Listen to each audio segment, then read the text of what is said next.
Alright, welcome to my next LeetCode video. I'm going to explain the solution, the optimal solution to LeetCode number 151, reverse words in a string. So in this question, we're given an input string called S, and we want to reverse the order of the words.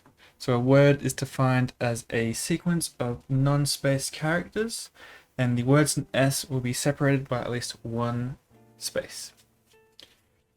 We want to return a string of the words in reverse order, each separated by a single space. And so S can contain leading or trailing spaces or multiple spaces between two words. And the return string should only have a single space separating the words. We don't want any extra ones. And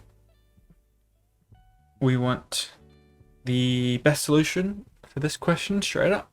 It has a big O of n time complexity and a constant space complexity if the string is mutable, which in C++ as we're using it is. But first we'll go through a linear space and linear time solution, which you can use when the string is not mutable, if it's immutable. I think that's this one. Ignore the time taken thing, I was trying other things first. So in this solution we can actually use a stack. Ignore that. Okay, it's not this solution, sorry. It would be maybe this one. That would be better. Yeah, looks like it, yeah. So we want to use a stack in this solution. So we initialize our stack at the start, and then we want to iterate over the input string. And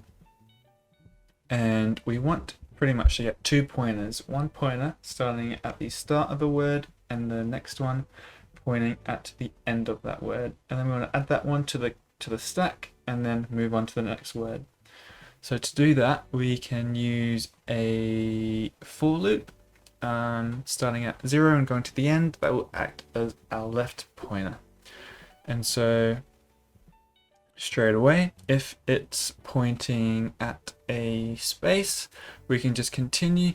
We could also use a while loop there and just increment I until it's not pointing at a space anymore, but this works. And then so after that, I is pointing at the start of the first word. And then we want to point J to the end of the current word. So to do that, we want to iterate through, starting J at I, because it's not going to be behind it, obviously. We want the current word.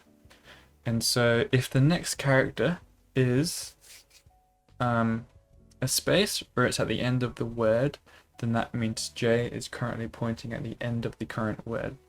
So then what we can do, that's that if statement. So what we can do then is push our substring of S starting from I, and the number of characters that the substring is given by J minus I plus 1.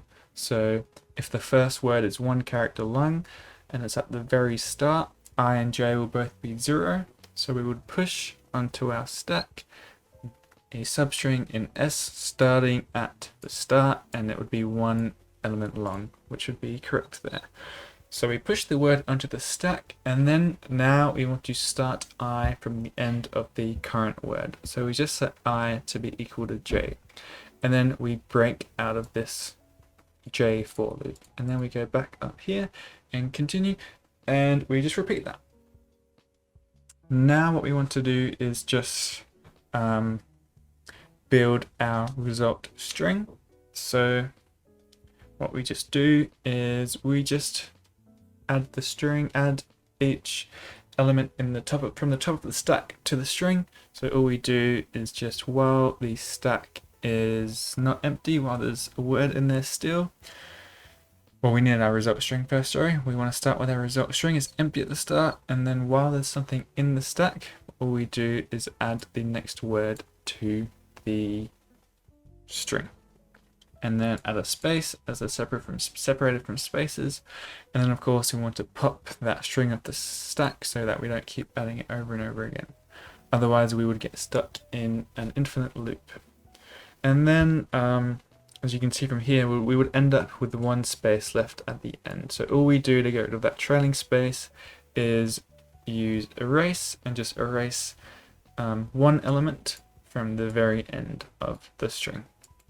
And then we will return the result. Now, so that is a linear time and linear space solution. So you can also use string stream actually for splitting a string into words, which I forgot to mention. So all you do is you just initialize a string stream object on S, and as we're looking for strings, we just define word to be a string. And now while the string stream can go into another word, as the words are separated by spaces, it's all pretty simple. We just push the current word onto the stack. And then you just do the same thing. So that's a lot simpler to my first approach, which was iterating over here. Apologies for that. You can also use string stream. I'm not very used to using string stream, but there's that approach as well. You can get a linear time and a constant space solution, which is over here. Hopefully you can read that.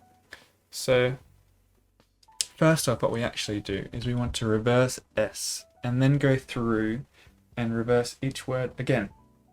And then get rid of the spaces, fix the spaces as well, and that will give us our correct solution. So it's pretty simple idea, and the code is a bit trickier. So straight up, first off, we want to just reverse S. And then we want to initialize our variables, with left being the left pointer of a current word, right being the right pointer obviously, and I just being used to iterate through S, and N is just the size of S. So we want to iterate through the string, it's just while I is less than the size of S. We want to remove the right pointer to the end of the current word. So what we would do is while I is not pointing at a space, we increment it, and so we also have to check that it's not going past N either. If the input string had no only had spaces left, or sorry, had no spaces left. I think that's correct. So if we're not pointing at a space, we would increment I, and we would also increment R here, and we would also set them equal to each other, and that will remove the extra spaces between the words as we keep updating R and I. And now what we do is if the word is valid, so if we've got a word, if L is less than R, we reverse that word, which we can just do by doing reverse from the index L to the index R. And then if we're not at the end of the string, the string, we would just break, otherwise we'd add a space between the words. And then we'll also just update the left pointer so that we move on to the next word. And then of course we increment I as well to move on to the next word. And then after all that, we've just had to take care of the spaces. So to remove the trailing spaces, we just do this. So when R is greater than 0 and R take 1 points to a space, we just decrement R and then resize S to be R, which we just get rid of the extra spaces at the end. So we just point R to the last letter before a space, then resize it, and then we return S, and that works. And my submission for that one performed beat 50% of users and 68% with memory. Now I'm not sure how accurate these runtimes are every time, because my other approach was 4 and 3. Oops. But I asymptotically, this one they use the same amount of space, the same amount of time, take the same amount of time asymptotically, with it being linear, and this approach uses less space. It only uses a constant space. The other approach uses a linear amount of space. Hopefully that makes sense. If anyone needs any more sort of explanation, I'm happy to explain more in the comments. Just let me know. If you liked this explanation, do leave a like, subscribe for more, and leave any feedback you have. And yeah, I'll catch you in the next one. Alright, see ya.